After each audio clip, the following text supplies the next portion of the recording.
All right, today we are actually going to be talking about something that you're going to like, Wally, because this show scheduled today is about the S.D.S.U events, but actually one in particular, a legendary year. We're going to take you all the way back to 1989. Uh, Wally Ray says, "Me, you, and DJ Black." Black. So Yep. Yep. We were like the three amigos back then doing all the parties. sick, sick. So, if there's any tea to spill or juice that is not drank, please type in the chat Wally so that we can know, like, fill in that blank if there is any there. So, yeah, to 1989, all the way back, SDSU, San Diego State University. Very historic in your career, Jam. So I'll let you take it from here. Tell us about what is this event that happened at SDSU.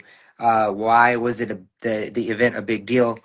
Did it happen before you came on board there, and then you raised the bar, or like how? What is this event? Okay, so once a year, they have the Greek show. All the Greeks come together and they have a step show competition, and it's all weekend long, Friday, Saturday, Sunday. You know what I mean? Big parties during the day, nighttime on Friday, big party on Saturday. Things going, and the actual step show is Saturday during the afternoon, and then basically the after party that night. Is there at Montezuma Hall. And then on Sunday, they end it with a picnic, which was usually on the football field, right? So everybody, we do the picnic, and then that's after that, everybody goes back home, right? Flies back out into, out of town. So yeah, I have been doing these things for a few years. I think I started doing them in like 84, 85. But so by this time, I was doing like the parties for the Sigmas, the AKAs, uh, the Deltas, just different sororities and fraternities. And I got to the point to where in 1989 they actually asked me to basically manage the whole entertainment for all 3 days. Do the parties, and I thought that was really cool. And I, just me thinking, because I had never seen them actually book acts during the step show Hmm. years previous, right? It was a dope show already, step show, everything. Um, and I was like, I didn't know what was going on and if they had a way they had to do things or whatever. But I approached them and I said, hey, um, man, you guys ever think about like booking some acts to perform? You know what I mean, at the step show? And they were like, huh, like, well, who can you get? You know what I mean? And Hmm. I hadn't booked any acts or anything back then. I, I didn't know how all that goes and all that. You know what I mean? I was just a DJ, and but I went to them. I was just trying to make this a big party, and I said, I'll get back to you. Let me see, and I remember, man. Of course, I was rolling, with Snoop and everybody, and that was like that was the early days, right? They were just like starting to do music, you know what I mean, and starting to do songs, right? But they were the Dog Pound. That was when they were first got together to start actually making music, and so. Of course, I reached out to them, Corrupt and Daz. Hey, come down to this party. San Diego State is gonna be packed. And they're like, oh yeah, and then I also got Dub C in the Mad Circle. And back then, Coolio was part of the Mad Circle. So Coolio was with him, and I knew Dub C and Coolio. So I reached out to them, and they were like, oh, yeah, Aladdin, you know what I mean? Everybody. So I got them. And then this was real crazy. I had a cassette of, of Common Sense, Can I Borrow a Dollar, right? His first album, he was still named Common Sense. And on the back of the cassette, it had a number, and it said, like, for booking, call this number, right? That was back when they put all that on on the albums, right? And I was like, okay, shoot, let me just call. Let me just call them and ask them. You know what I mean?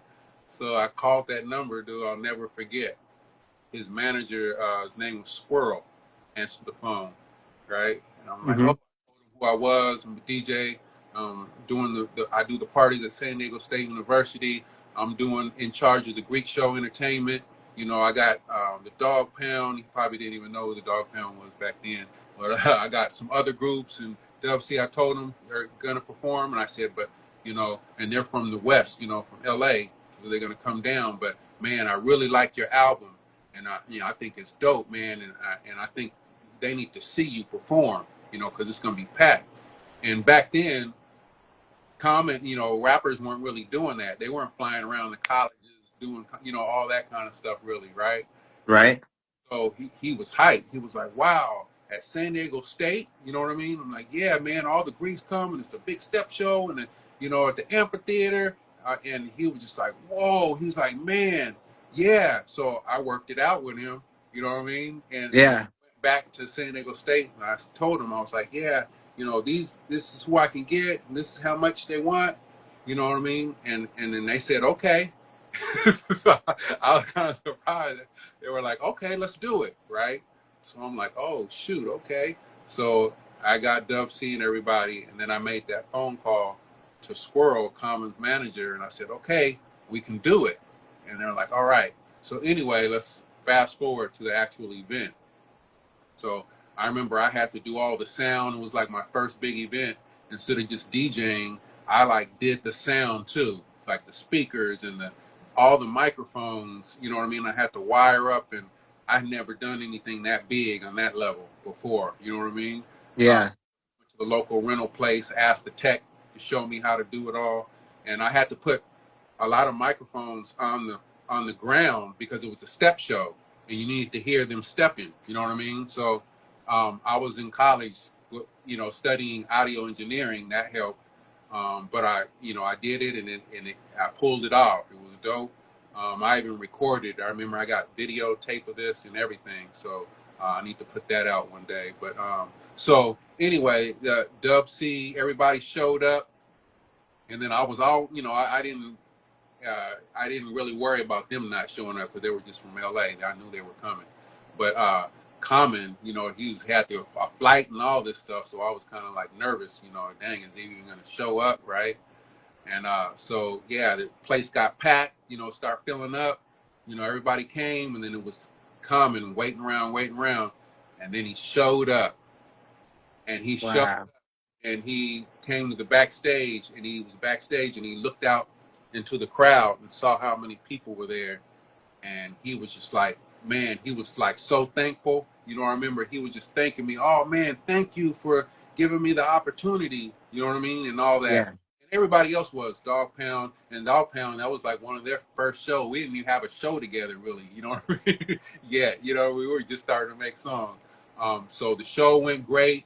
Everything I pulled it off, and history was made at San Diego State University that night. And yeah, man, it was a great party. And then skip years later, when Snoop got to this level, and we were doing like the award shows, BET Awards, MTV Awards, all these different award shows.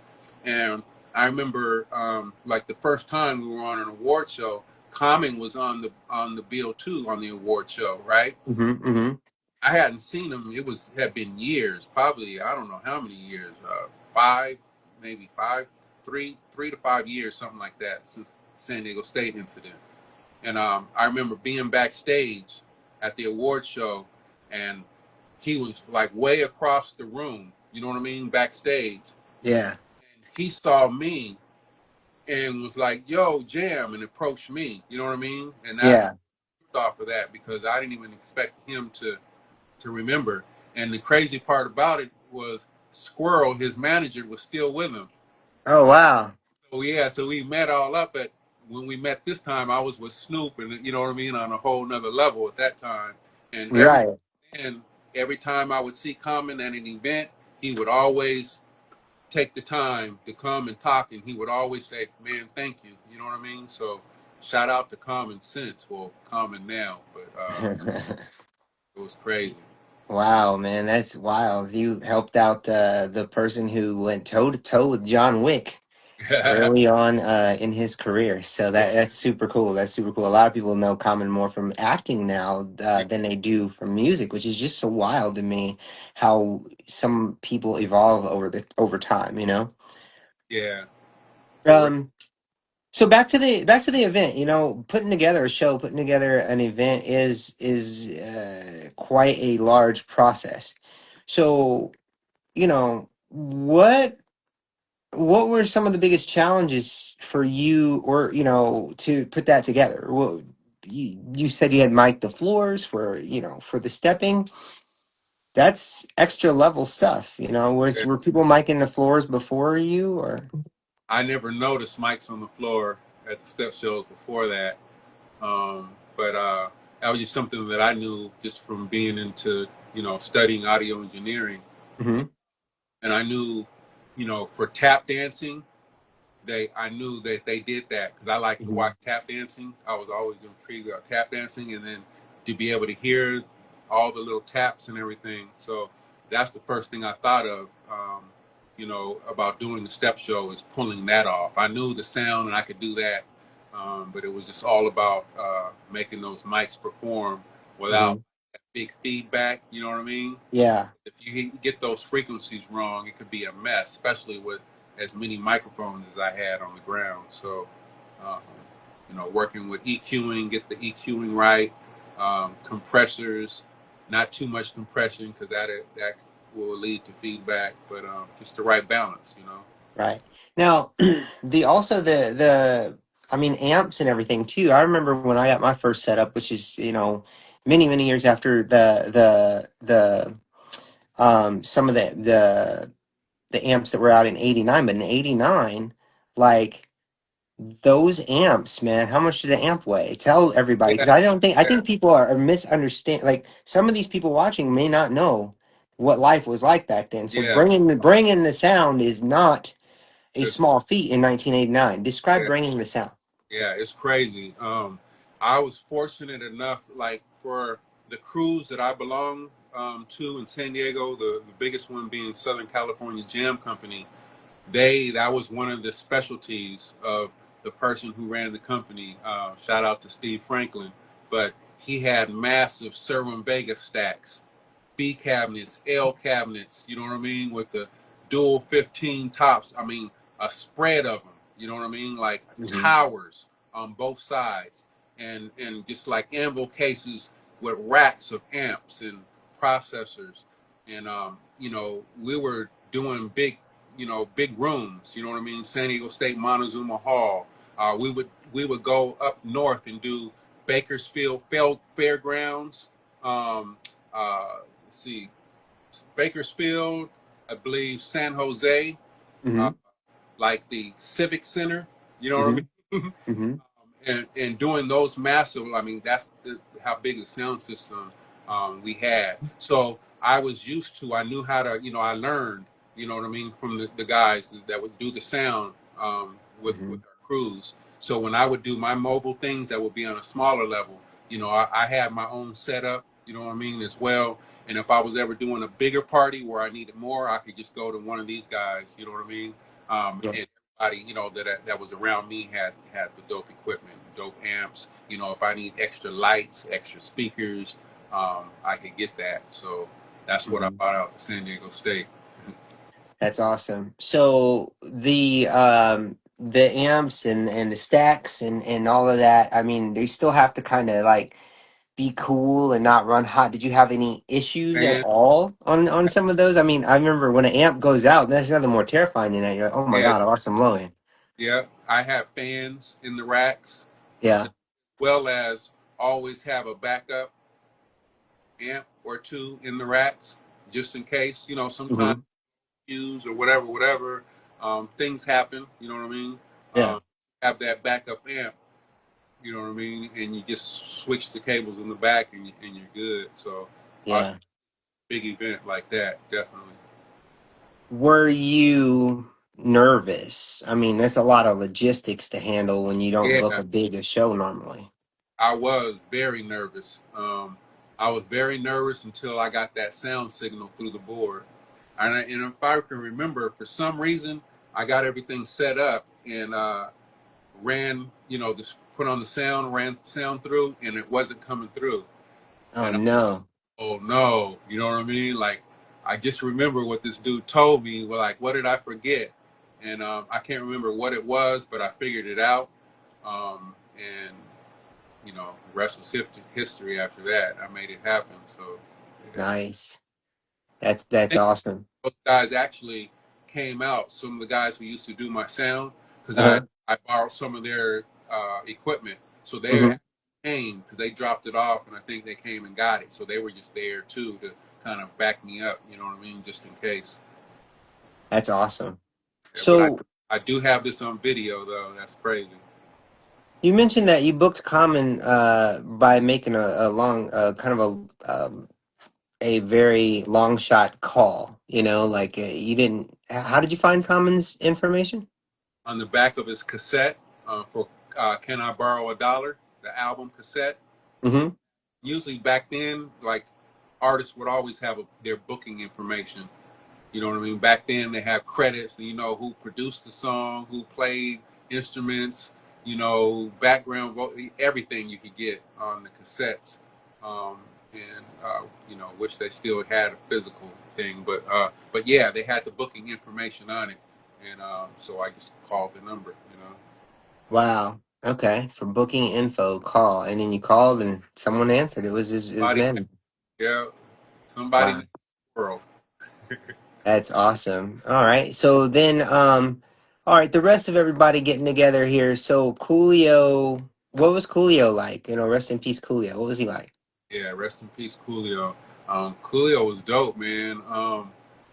Back then when he was part of the Mad Circle, I think his lyrics were more edgier than when he became Coolio. You know what I mean? He became Hmm. a commercial artist, but Yeah. he was with Dub C in the Mad Circle. It was on and cracking. Like, if Wow.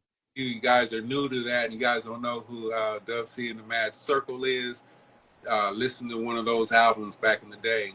Dub C is still doing his thing. Shout out to Dub C and still creating fire too. But yeah, Dub C and the Mad Circle, and they had DJ Aladdin on the turntables, and he was ridiculous. Probably like the youngest DJ in LA at the time, just coming up, just slicing, slicing turntables. But yeah, and that he comes into another story which we'll get into on another episode too, talking about the Yeah. mixing championships. But Yeah. shout out Aladdin. Wow. So I just saw an IG with Dub C not too long ago, and yeah, man, he's just still just killing it, holding it down. I mean, just commands the crowd and just hit that voice that only he has is really awesome. Wally Ray, do you remember this event? Or was Yeah, Wally there? comments. Yep, he said, "I appreciate you. You had them serving Vegas knocking." He remembered. I mean, Hey. we used to shut. I used to rattle the windows. Something bad at San Diego State. You know what I mean? Like it was Hmm. down. Like people were partying and just walking out of there sweating. Like like no Hmm. other. So yeah, and then Aladdin, he made a comment. Aladdin was the dopest in L.A. Yeah, he was. He was the youngest and the dopest. I can't wait till we get on talk about. I have a couple stories about DJ Aladdin that we'll talk about at a later date for sure. Now, you also were into you also were into cameras and stuff before really anybody was, which is awesome. And I mean, I think there's a larger story to be had there, so I don't want to get too much into the camera issue. But was it challenging to record, and what kind of camera did you record this 1989 event on? Whatever the first camcorders what was that high eight, high eight Mhm. cassette tapes, you know, Yeah, yeah. and as they got better, I would get the new one. You know what I mean? So I have Hmm. tapes from probably like 6 to 8 different formats. You know what I mean? Footage that dates back to God. When did I first get my first one? Probably around 88, 89. I was around the time where Jeez. I got the camcorder, and that's where my footage starts. Yeah, dude, you gotta What's we that? got we gotta get this transferred if it's not Oh, already. Like man, I got almost 200 tapes. we gotta 200 do that. We of us, gotta. of us around the world, me in clubs all over the world, us in concert, after parties, tour bus, hotel. I have all this on tape. If Docu- you had Documentary is coming for sure. if you had a percentage of the tapes that you have now and the stuff that you have digitized already, because I know that you know I know that you've been kind of this hidden person people see some really cool stuff probably ever historically on death row. You were probably the guy that shot it. So just keep that in mind as you listen to this, people. If you've ever watched a documentary, classic, with our heroes, on it. If that footage existed back in the day, that's probably Jam's footage. But anyways, what percentage of that of those tapes do you have, you know, forever digitized? Well, pretty much all of it digitized, but low res digitization. Mm, Low res meaning we just did it to scrub through it at that point, so we don't have to mess with the tapes. You don't want to be rewinding, fast forward these. yeah, No, they're very fragile. So yeah, first thing you do is digitize them at the lowest quality because if you try to do it at the highest quality, it's going to take lots of storage space, and hmm, especially back then, storage space was a lot more expensive than it is now. You know what I mean? yeah, But yeah, to digitize 200 tapes with no compression, that's a lot of storage uh, needed. So right now it's digitized, so I can look through it. And out of 200 tapes, I would say, well, just to put this out there real quick, but I'm probably only around on tape number 37 of going. man, come on, That's out of 200 because every single time I would be recording, and when the tape would get to the end, I would pop yeah, it, throw it in my bag, put the next tape in, and keep recording. Right. yeah, So at the end yeah, of our tour, I would have a bag of tapes. I would go wow, empty them, dump them in a box, right? And then sooner after that, it's time for us to hit the road again. So it's not like yeah, sitting there watching all these tapes. I'm doing other yeah, stuff when we get back home. You know what I mean? Like, oh, I'll do this later. So I didn't go back and just watch these tapes. So out of all these tapes, I might have looked at three or four, little parts of three or four of them. You know what I mean? dude, that's so incredible. So Like, watching these tapes back now, like I said, I'm on tape number 37, and when I'm yeah, watching tapes back now, it's like I'm reliving it for the first time because I don't remember. But when I'm seeing it, I'm like, oh my god, you know what I mean? Watch yeah, footage, and being able to watch me doing what I'm doing up there, like it puts fire up on underneath me for today. Is DJ, hmm, you know what I mean? Because yeah, you do something repetitively over and over again. You kind of get relaxed. You know what I mean, yeah, right?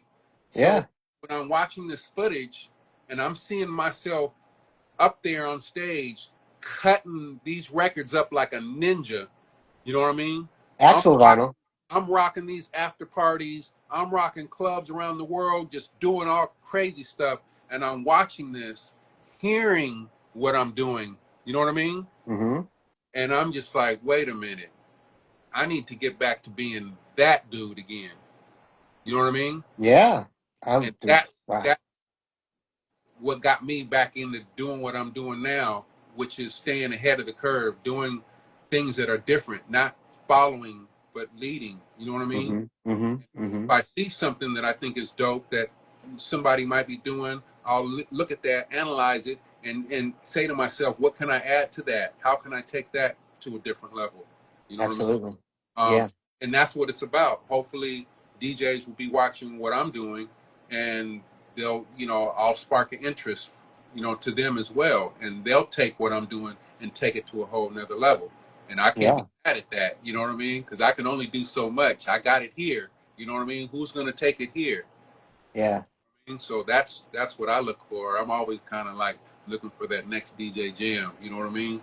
yeah, Because a DJ with the drive that I have is I can say straight up is that's it's a select few. You know what I mean? That Rare air. really, really put pedal to the metal and really, really go hard and not just do what's out there, but think outside of the box with it. And that's what I've always done. You know, even when we talked about using a drum machine, you know, Hmm. when I DJ with a drum machine sampler, I'm Yeah, always to be on the next. You know what I mean? That's yeah. my motto. Nice, nice. Okay, so that's exciting stuff there. We'll talk about the video stuff more in another stream, but I just wanted to kind of just get that in my mind that, how much of that stuff is actually, uh full on, historically just sealed and locked tight. And you got a lot more out there. So that's really good. That's exciting to me. Yeah. To see that stuff one day. Um Wow. So the Hold up SD. real quick. We got to shout out Fat Boy in Thailand, Bangkok. What up? Oh snap. He runs one of the best dispensaries, cannabis dispensaries in Bangkok, in Thailand, and Oh he's wow. bringing that Cali style to Thailand. Like he's with the lowriders. He's got many the tacos, the taco cart. You know, Mm-hmm. events or somebody else has an event, he can pull up with his taco cart, and it's Uh-huh. like Cali tacos. You know what I Oh mean? wow. It's like you're in LA again. You know what I mean? And that's Wow. you know what I mean. So he's got that whole vibe out there. So yeah, shout out Fat Boys for sure. That's awesome. Heck yeah. Well, thanks. Yeah, thanks for tuning in, and hopefully one day we'll be out there to check that out. Thailand's definitely on my bucket list. Yeah. Uh, uh, let's see. I see. We got a chat there. Could I hop on and spit some lyrics? Someone asked. Not tonight. We should do that sometime. Maybe Yeah, on and hear some freestyles or whatever. We might that'd be great. add that and pump that up. So hold that thought, Isaac Stevens. Yeah, Isaac, that'd be really cool. I think that's a great idea. We're gonna write that down. Anybody has other ideas too, please, drop them in there. I see Wally said the Fam Mart mixtapes, Yeah, the so remember that's on the schedule. Talking about that. Remember the mhm. mixtape thing? You were like, oh, I Yep, didn't. Right? yep, I won't say too much about my mixtapes at FanMart, but it uh-huh. was a big deal. And I'll just say this: it was all over the news. Uh-oh. Uh-oh. Okay, nice. Okay. Oh, okay. So this ties into okay, I got you, I got you, I got you, I got you. Yeah, we're gonna be talking about some topics. He goes way back. He goes Yeah. way back. Okay. Uh, Cool. Cool. DJ Yeah. Headlock is in here. What up? San Diego. So yeah, man, I got so many stories. It's ridiculous. I'm gonna write books and documentaries by the time I get done. You know what I mean? Absolutely. So those just joining us today, we were talking about the SDSU Greek show and the huge show that it was in 1989. And you're actual were the person in charge of booking the show, and you brought Common Sense to San Diego for the first time ever in his career. Common, now just known as Common, and is more known for acting. But if anyone has any other memories that you want to share from Jam, especially if you go way back in the day, throw them in the chat too. But we're looking for other content ideas as well because we will be talking about more and more stuff as the lives happen. Back to the Greek show, Jam. Do was it a contest or was it like just a presentation type Oh, it's contests. Yeah, contest? yeah, and they compete hard. The fraternities and the fraternities do theirs, and then the sororities compete. And Mm-hmm. it's a big deal. You know what I mean? Um, you have your pledges, the people who just cross. You know what I mean? They have kind of like something to prove. You know what I mean? Yeah, And yeah. show the ones that's in it. Like you know what I mean? They got to show their stuff. So that's kind of what I see the step show is about. It's Mm-hmm. like new blood comes in, Mm-hmm. but you also see the ones from the past in it as well, stepping as well. You know what I mean? So when they Yeah. all together and they're in unison, like man, that's a lovely thing. It's good to see things like that, and as long as it's positive things going on, you know what I mean? And Yeah. that it's it dates way back for years, man, and they take that serious. So when the winners are announced, you know what I mean? They go crazy. So That's awesome. So sounds like it was a great show, and it sounds like did you use wireless mics? I mean, were those around really too much in '89? I mean, how did how did the rappers, what kind of mics did they use? What did you prefer for hip hop shows? Was it still the standard SM58? Was there something else out there then? That's a Like, good question. Off top right now, I don't remember wirelesses at that point. I remember wired mics because I remember I had to wire them up, especially the ones I had on the ground. So, but you know what'll let me know is when I watch that footage. Have yeah, videotape, you know. yeah. So all this footage, though, if you guys are not part of my community, you guys need to take a second and click on that Giganomics link in my bio and hit that Patreon sign up button, just so you're aware of what I got going on, all my projects, the new stuff that I'm doing, giveaways, Hmm. all that, and pretty soon I'll be putting up exclusive footage from my videotapes, and that'll be before the documentary. I'll Yeah. little clips here and there just to show you guys, but that'll be for my community only. So make sure you're part of my community and sign up because I'm about to start uploading all my content that dates all the way back to like 1984, right? Decade by Wow. decade, I'm gonna start uploading all my old stuff, and I mean my club mixes, my radio mixes, everything, all my special projects that I've done for artists, including the Notorious B.I.G. All that's going, the Dre stuff that I did, the stuff I did for Snoop, special projects, all the stuff in remixes, everything. So stay tuned. That's that's gonna be so awesome to see all of that stuff. And then again, it's cool. That's the only place for it. It's gonna be the hub for like this stuff. Because I mean, just visiting you in person, just to get everybody excited about what they'll see. I mean, you see these plaques in the background or whatnot, right? The first time I ever, went to jams, it was just really eye opening because of all of the things that you've done and accomplished. But then you get to see physical, like, memorabilia that you've never seen before. I Yeah, mean, you showed me like a tour itinerary. You know what I mean? And like that's something I think a lot of people will love to see. I mean, this is yeah, just literally like, how did Snoop and you go about your day? How did everybody get around the one place and be at the same yeah, place at the same time? yeah. I have That's all that on footage, and I kept everything. I'm a collector. You know what I mean? yeah. I collect action figures before hip hop figures even came out. I was already collecting. So when hip hop figures started coming out, my whole thing shifted to just concentrate on that. So I've been doing this stuff for many years, man.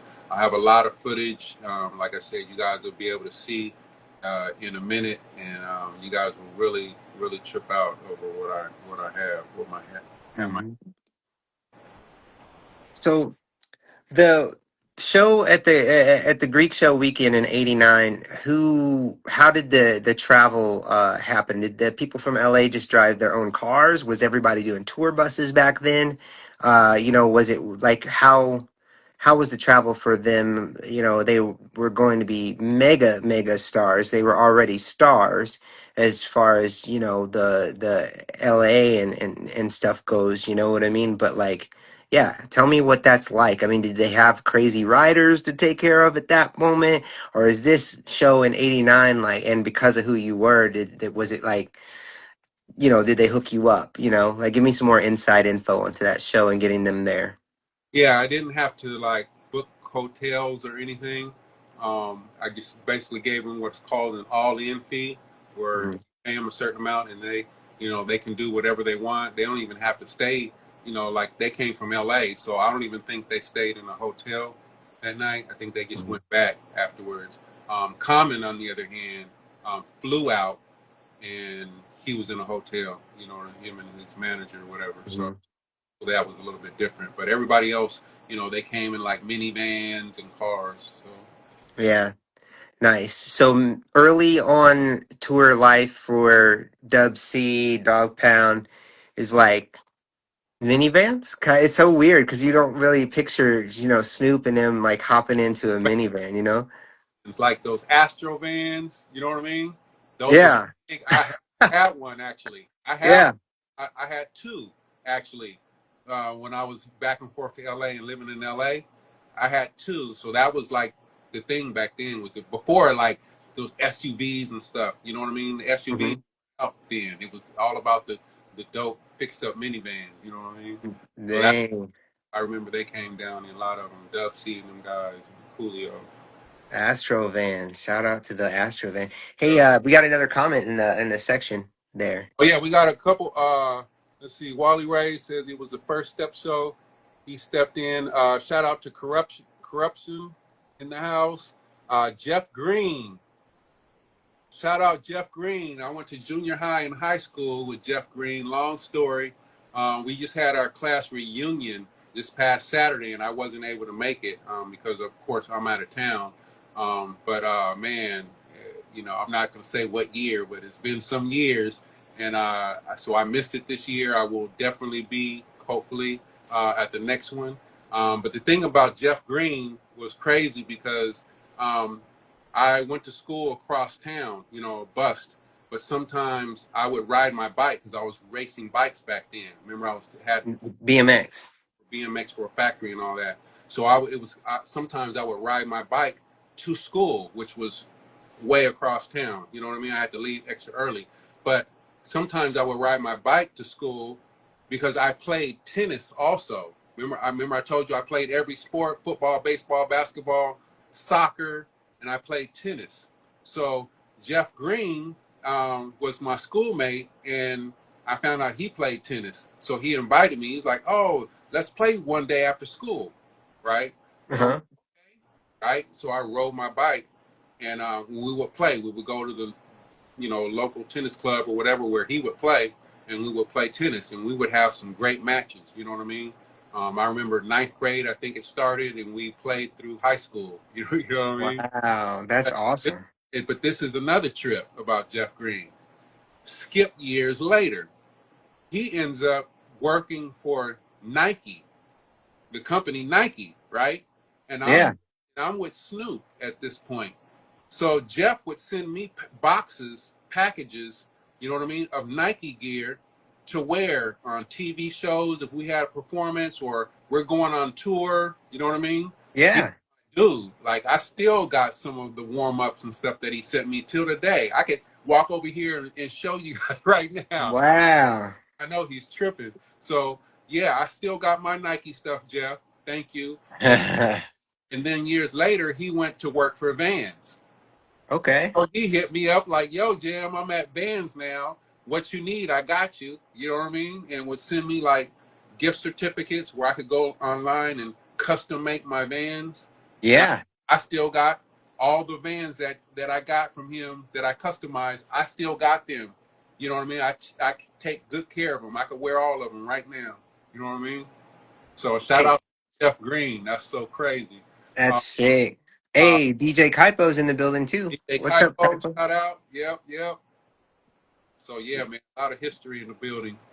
Yeah, this is awesome. I love that. If you guys have any stories they've shared with Jam through the years, definitely put them in the chat. We'd love to see that and talk about that as well. We got Um, R for Mayor, Joseph Jr. Joseph. I can't remember. I can't really read this because it's over here joined. But Razors, Baby Rags. Just want to send them a shout out real quick. nice, nice. Yeah, thanks for joining us.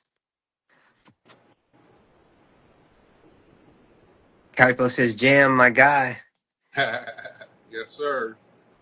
Yeah, so we're just figuring out this IG live stuff. And are you guys normally like IG live watchers? We would love to know that, or if you guys normally watch live streams on Twitch and stuff, because we are going to try to do, as this grows, take it to the place that is the best for it. And we like IG because people are just chilling on IG, and I think accidentally discovering us, which we love. Um, but yeah, do you guys normally watch lives on IG, or do you normally watch lives on Twitch? Or Facebook. Or Facebook, Facebook. yeah. Or you guys TikTok. You guys on TikTok watching live? Like, where's the best place for you guys to catch a live if you guys were to see one?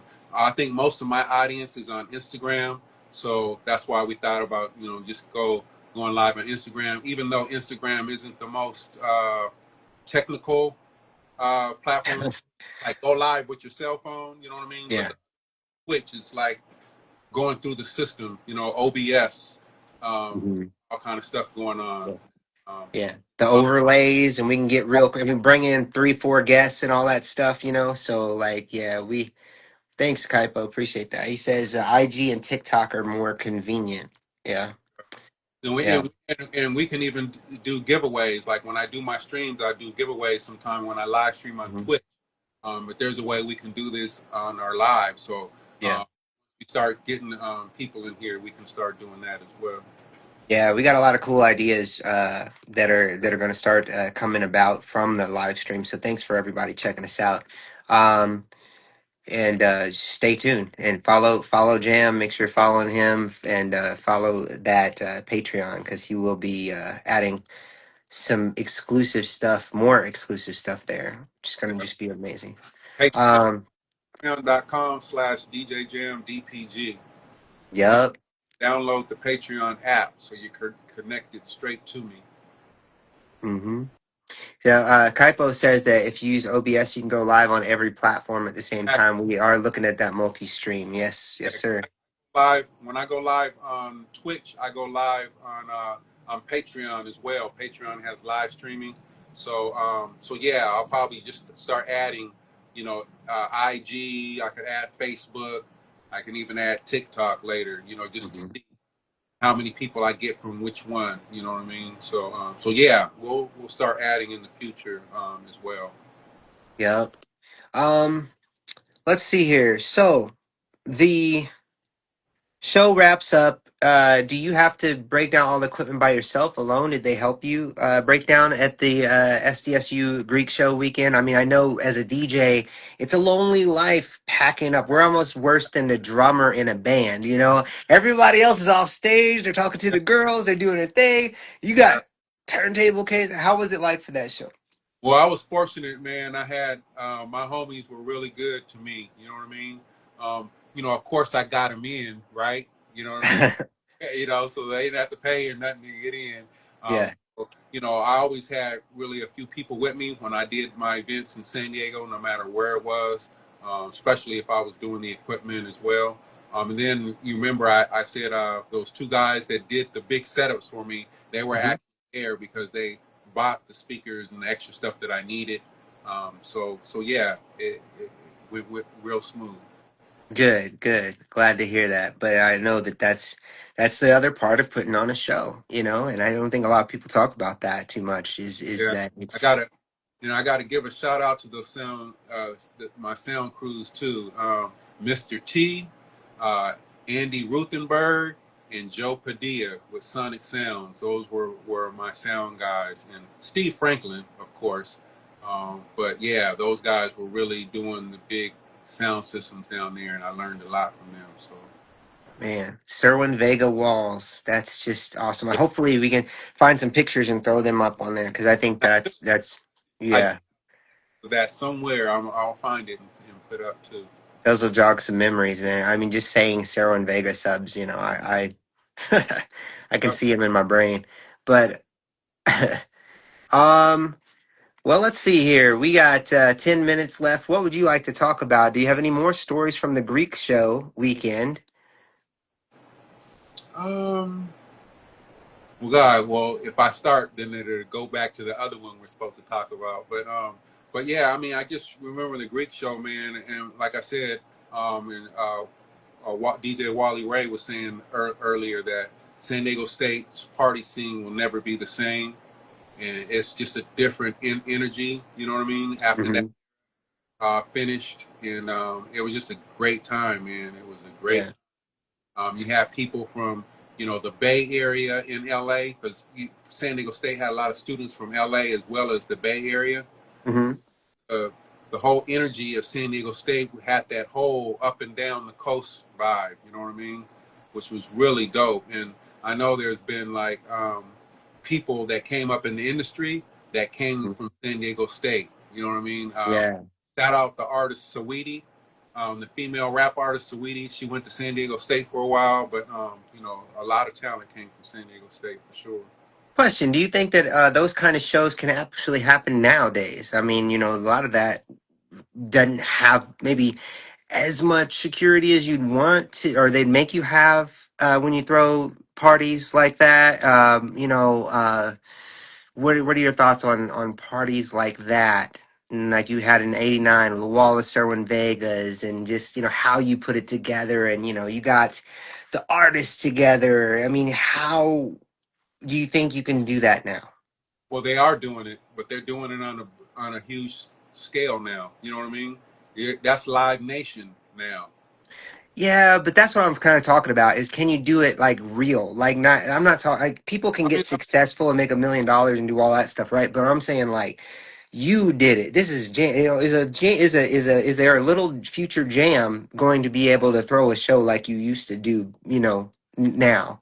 Or is there like a monopoly on the venues and and the requirements for X amount of officers to be hired for X amount of people there and fire codes. I mean, is it all so like, you know, you did it and it wasn't done before, so like they weren't prepared for it, right? And so now you go to throw a show like that, there might be regulations and stuff. I mean, do you feel? I feel like I'll tell you my opinion. I feel like it's not able to happen like it was um back in the day. But what do you think?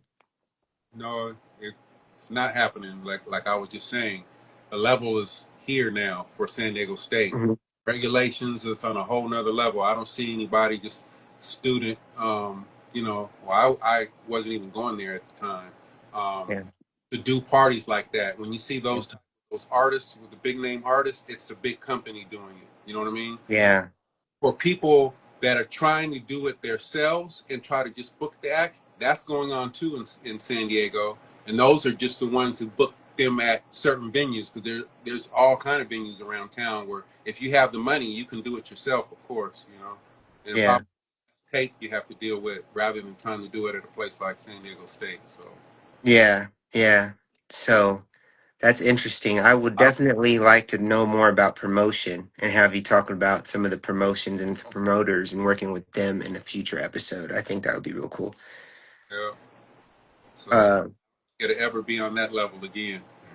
yeah, and I mean, just like any, even like keeping it low key and underground, right? You know what I mean? You got to spread the word, and then it's like it's already like I guess the most recent thing I can think of, and the reason it doesn't work is that like it only I guess you get one shot, right? Because like there's the kids that were doing takeovers of holiday parks, theme parks and whatever. They were doing like teen takeovers, and then it would get too wild, right? Because they were spreading the word on social media that they're all going to Knott's Berry Farm or Six Flags or something. You know what I mean? And they'd cause a chaos.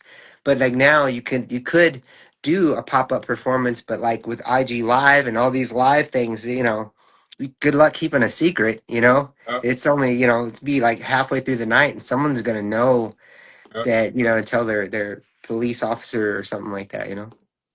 yep. Oh wow. Well, I love that those things happened, and I don't know, maybe it's other countries. What do you think about other countries? I think that's where the possibility of doing that kind of thing still exists is in other countries because the infrastructure isn't there. Yep, for sure. Yeah, maybe that's it, man. Maybe we gotta do some of Hey, they are these. uh, these tours that you see. A lot of these tours in the U.S. are going overseas now, and it's a big thing. You know what I mean? Because Mhm, mhm. overseas they hear about what's going on over here, so Yeah, bring it. When it gets to that certain level in the states, when they take it over there, they already have a track record. So a lot of these things are going international, and yeah, it's just getting bigger and bigger. yeah, and then there's less regulation too because they're just it's just more like a culture thing and as Right. opposed to like a super finite business with like what do they call it, the radius clauses and stuff like that, where you can't perform in the next town because you were here Sunday and all that stuff. It's that takes away some of the art out of it, I think, and the love. But Kaipo says earthquakes. I know he's talking about Serwin Vega. Yep, from Vega earthquakes. That is awesome. Well, shoot, it's been a great episode. This show, again, we covered the Greek show weekend in 1989 for S.D.S.U, which you did not even per, go to school there at that time. But they clocked you number one, one of the number one dudes doing it in San Diego to throw it down. So that was awesome. Yeah. Uh, Doc hey, just came in here at the end. what's up, Doc Holiday? How you doing? Then Mark Love came in here. So shout out Mark Love. That's the LA OG right there, still putting it down hard. You guys don't know about him, you need to look him up. That's West Coast DJ history right there. Yep, yep. Call a day. The next Sin City will be done by tomorrow. The mix is done, Doc. The mix is done. I'm just waiting for the outro scene, and I'm wrapping it up. Audio version coming soon. Sick, sick. Yeah, yeah, thanks for checking out those projects, the visual mixtapes, cinematic. I know I can't wait to see the new one. You told me a little bit about what's going on, and I can only imagine. And I know it's just going to be like crazier than what I've imagined. So I'm super looking forward to that. Uh, yeah, this has been an awesome conversation. Talked about how you booked Common on the cassette information, and yeah, I think we have a little bit more time to say what's up to everybody else, and then otherwise we're going to bounce out of here unless anyone else wants us to talk about anything. You can type in the below and let us know what we should talk about, and if we don't have time today, we can put it on for a future episode. Yeah, yeah. Holiday's always at me like every day. He's in there, supporting, liking those Patreon posts, the quick posts that I post, you know what I mean, commenting and all that. So, and he's got a production, he's got a song on this next project as well. So Oh, sick, sick. he came with another heater. So yeah, that'll be featured on this one. So stay tuned. Excellent, excellent. If any artists that are listening want to get onto one of your projects, what should they do? Send me your music at my email, djjam@djjam.com. And it could be, different genres, hip hop, R&B, Afro beats, EDM, dubstep, trap, bass music, house, electro, and New Jersey club. So any one of those, send it to me. Do you need or like or prefer them to be in any type of format? Like, do you want the DJ pack to come to you, or should they just send you what they have? What's the what's the most useless way to send you a song? Because some artists I see or will push their Apple Music or Spotify link, which is fine if you're a normal listener, but not to me, not really if I need to play it and DJ with it. I'd prefer to have the physical file. But anyways, what about you? What are your thoughts? DJ pack. If you're going to be dealing with DJs, cut through the chase. When you do a song, do a DJ pack. When you send it out, send everybody the same thing. You don't have to circle back and do more stuff. The less you have to do, you have to make it easier as possible for that DJ. Hmm. DJ might not have time to circle back or remember to circle back with you and ask you for this because he's so busy. So why not just send him everything at once? If he likes it, you don't have to do anything. You know what I mean? Yeah. What are your thoughts on advanced drops? Would that be something that gets you more inclined to play a song if someone included a personalized drop for you, or does that register at all for making it more of a track that you play? I mean, I guess, yeah. How does a drop affect you mentally when you get one? Um, if it's a known artist, you know what I mean, with the known Mhm. record, I could see them knocking out a drop list, You know what I mean? But Hmm. new artists coming out, like you don't have anything. I don't think you have to go that far and take the time because you'll be doing that for days if you're going to be trying to do drops for every DJ, right? So I think the DJ pack with the different versions, I think that's most important. If a DJ, if you send that to a DJ and he says, "Man, I like this, I want to play it on my show, whatever," that's when you go, "I can send you a drop," right? And the DJ will appreciate that. So um, don't burn yourself out to that level, but that's something that you can send the DJ to for thanking him. You know what I mean, for supporting you, type of thing.